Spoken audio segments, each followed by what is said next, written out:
Hi, welcome back to the channel. Today I'm filming my birthday book haul.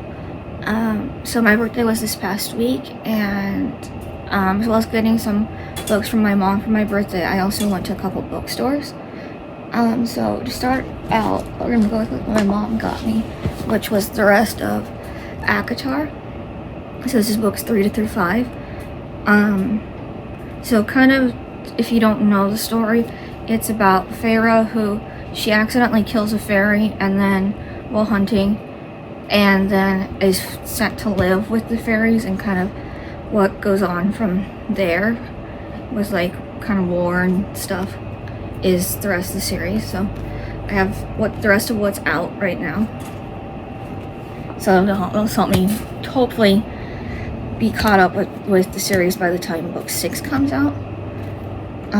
So yeah, my mom got me those, and then we went to the Rip Bodice and I got a couple books from there. The first one is The Someday Garden by Ashley Poston. I've read The Dead Romantics and The 7-Year Slip by her, and I really liked both of those. And then I have Sounds Like Love on my monthly TBR, so I hope to get to that soon. So this one, I'll read you the description. Every garden has its secrets. When Sophie Dreer plans her escape to coastal Maine for the summer for a temporary job revitalizing the storied grounds at Lilymore House, she doesn't expect to fall in love. But she does, with the beguiling land, the fragrant flowers, and the towering hedge maze, with the quirky staff and the enigmatic woman who owns the place. Then the door appears. Never in the same place twice, it leads her to a secret, unfinished garden with a frustrated thundercloud of a man trapped inside. This mysterious garden is not the only sign that the future of Lilymore is unstable. The foliage resists Sophie's careful nurturing, vines threaten to strangle the hedges, and the manor's owner has wild ideas about who will take over when she retires, including her inconveniently attractive nephew, who is also there just for the summer. Despite herself, Sophie has come to care for the residents of Lilymore as much as she cares for its grounds. With the help of one man on the outside of the secret garden and one man on the inside, she might be the only person who can figure out exactly what Lilymore needs to bloom once more. So that one sounds really good, and I might try to get to this before the end of the month since it has a summer setting. The next book is Dearly Departed by Chip Pons. This one's a queer romance. So it's hope is a dangerous thing for gods, even former ones.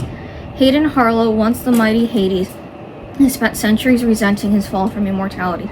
Stripped of his godhood by the Immortal Retirement Act, he now runs Harlow & Sons Funeral Home, a front for his eternal sentencing among mortals, and a bleak reminder of the purpose he's lost. Enter Levi Wilder, a florist with the gift for finding beauty in life's messiest moments.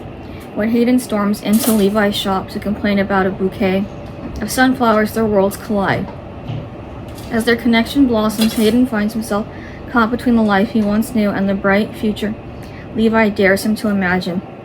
But trusting Levi means risking the wall he's built, and it's not just his heart on the line. Because in the threads of fate, one choice can change everything. So yeah, I want to get to this kind of soon. I'm thinking maybe say this a little bit more for fall. I don't know why, it just kind of gives me some fall vibes. And then the last one from the Rip Bodice is Eclipse of the Crown, the third and final book from the Villains and Virtues series. So this series is about Damien Maleficus Bloodthorn, who's a blood mage or a son of a demon, and his father got trapped in a crystal, and so he's trying to free him from the crystal. So he comes up with this like dark talisman that he's going to use to mind control the person who's captured his father. But when he's setting out to go on the mission, he runs into this thief named Alma, who accidentally touches the talisman and it becomes embedded in her. So he has to take her along with him and try to figure out how to get the talisman out of her without killing her, so he can, reuse it on the guy holding his father captured. And I really like the series. It reminds me a lot of the humor of Assistant to the Villain, and they're really pretty. And the audiobooks for these are really funny because the narrators do voices. So I recommend, if you go to read this series, to try the audiobook. And then the last 3 I got from Barnes & Noble. And so the first one I'm going to hold up is Adversary to the Villain by Hannah Nicole Mayer. This is the 4th book in the Assistant to the Villain series, which is about Evie Sage, who she lost a job opportunity and was going through the woods one day when she runs into the villain, and he is running away from some guards, and he offers her a job opportunity, and then it's their adventures together. I've heard it compared to The Office meets Once Upon a Time. It's really funny, and it's a very silly romantasy series, so I think if you want something that's a little bit takes itself less seriously and is very funny instead of how dramatic romantasies can be, I think it's a really good one to try. The other 2 I got were Vow of Eternal Night. This one's by Lily Crozier.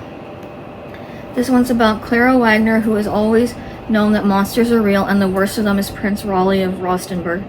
But when he decides it's time to marry, Clara inadvertently finds herself at the center of his attention.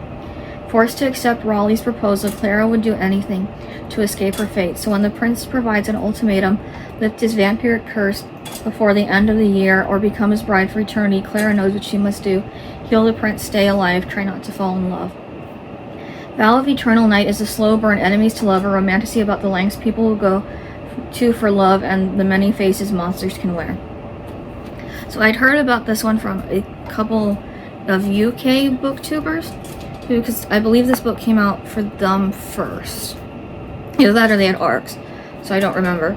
But I heard it was really good, and the cover really drew me, and I love reading about vampires, so hoping this one will be really good. I read the first, the prologue at the bookstore, and I really liked it, so hoping the rest of the book will be good.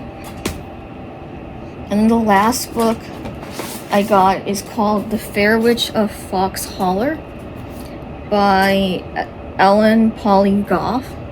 This one was a cover by, because it just looked really cute, and the back of the book says, sticky situations may have the sweetest solutions in this charming contemporary fantasy debut set in magic-imbued small-town Kentucky. Honey Frost is Fox Holler's dependable fair witch. With a dash of flour and a pinch of charm, she continues her family's legacy of healing any ailment with the right recipe. She just didn't expect to inherit the role 20 years early and relatively untrained. When the Holler's reclusive warlock suddenly requests a fair witch to cure his mysterious illness, Honey's life turns upside down. Honey is reluctant to help. Witches and warlocks do not get along. Then he tempts her with the one thing she can't resist, access to his infamous library of spellbooks and grimoires. Soon Honey is the newest resident of his moody farmhouse, which has one gorgeous kitchen, and a warlock who maybe isn't so frightful after all, or old, or bad-looking. But as Honey works to unravel the warlock's illness, a darker threat looms. The widow witch, who steals a soul from Fox Holler every year, is due, and this time she wants the warlock. So yeah, this just sounds like a fun, kind of cozy romantasy. Kind of reminds me of The Spell Shop, which it is blurb by Sarah Beth Durst, who wrote that. So yeah, that's the last of what I got for my birthday, and I think next video I'm going to post is either going to be my July wrap-up or a Summerween vlog, where there's a couple of witchy books I want to read, or at least one of them is a witch book. The other one is called The Pumpkin Bride, so I can't remember exactly what that one's about.